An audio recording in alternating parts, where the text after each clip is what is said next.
నమస్తే అండి. మనం ఈ పిజ్జాలు ఇవన్నీ తెప్పించుకుంటాం కదా! సో, దానితో పాటు ఎక్కువగా తెప్పించుకునేది గార్లిక్ బ్రెడ్ కదండీ! అయితే ఇది తెప్పించినప్పుడు చిన్న అనుమానం అయితే ఉండిపోద్దండి నాకు. ఎప్పుడంటే నాన్ వెజ్ తినే వాళ్ళకైతే పర్వాలేదు కానీ తినలేని వాళ్ళకి మళ్ళీ అన్నీ కలిసిపోతాయేమో అని చెప్పి కొంచెం భయంగా ఉంటదన్నట్టు. అందుకని చెప్పేసి నేనే ఇంట్లో తయారు చేసుకోవడం మొదలుపెట్టానండి. అంటే పిజ్జాలు ఇవన్నీని. సో, ఈరోజైతే మీకు గార్లిక్ బ్రెడ్ ఎలా చేయాలనేది నేను చూపిస్తున్నాను. దీనికి మనకి ఎక్కువ అవసరం లేదండి. చాలా లిమిట్గా తీసుకోవాలండి, లేదంటే వెగట్ వచ్చేస్తుంది. ఇప్పుడు నేను చేస్తున్న దానికైతే ఒక్క 3 క్లోవ్స్ అయితే తీసుకున్నానండి.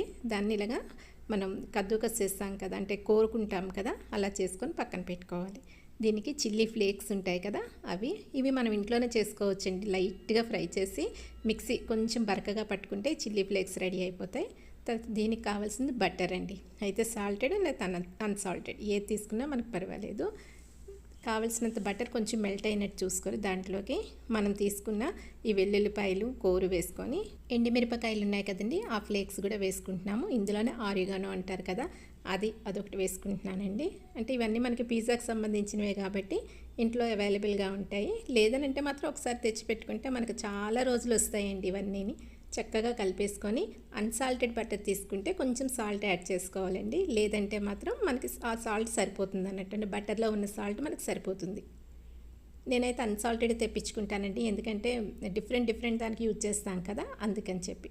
ఇక్కడ బ్రౌన్ బ్రెడ్ తీసుకుంటున్నానండి.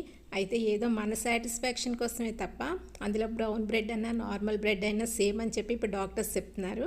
సో వీటి ఉంటుందనే చిన్న హోప్తోని ఈ బ్రౌన్ బ్రెడ్ అయితే తీసుకుంటున్నాను. వీటి సైడ్స్ అయితే కట్ చేసేసుకొని మనకి కావాల్సిన షేప్లు ఏంటంటే రౌండ్ షేప్ కావాలా, లేదంటే మనకి స్క్వేర్లోనా రెక్టాంగిల్లోనా అనేది మనం చూసుకొని కట్ చేసుకుంటే సరిపోతుందండి. చాలా ఈజీగా అయిపోతుందండి ఈ ప్రాసెస్. పెద్ద ప్రాసెస్ అయితే ఏం కాదు. ఇలా కట్ చేసుకున్న తర్వాత ముందే మనం కలిపెట్టుకున్నాం కదండి, బటర్లోని అన్నీ కూడా వేసి పెట్టేసాం కదా, దాని ఇందులో అప్లై చేయాలండి. ఒక్కవైపు మాత్రం మనం అప్లై చేసుకుంటున్నాం. ఇప్పుడు సిలికాన్ అవన్నీ వస్తున్నాయి కదండి స్ప్రెడ్ చేయడానికి, నాకు ఎందుకో అంత నచ్చలేదండి. అందుకే నార్మల్ స్పూన్సే యూజ్ చేస్తాను అన్నట్టు. అది మళ్ళీ కడుక్కోవడం ఇదంతా పెద్ద ప్రాసెస్, అందుకని చెప్పేసి డైరెక్ట్గా అప్లై చేసుకుంటున్నాను. ఇది ఒక్కవైపు మాత్రం మనం అప్లై చేసుకొని అన్నీ కూడా అలాగా ఒక్కవైపు అప్లై చేసుకొని రెడీగా పెట్టుకోవాలండి.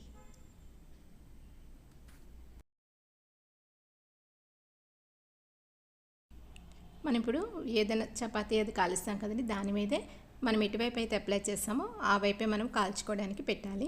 పెట్టిన తర్వాత రిమైనింగ్ మనకి నెక్స్ట్ సైడ్ ఖాళీగా ఉంటుంది కదా, దాని మీద ఈ విధంగా రిమైనింగ్ దాన్ని అప్లై చేయాలండి.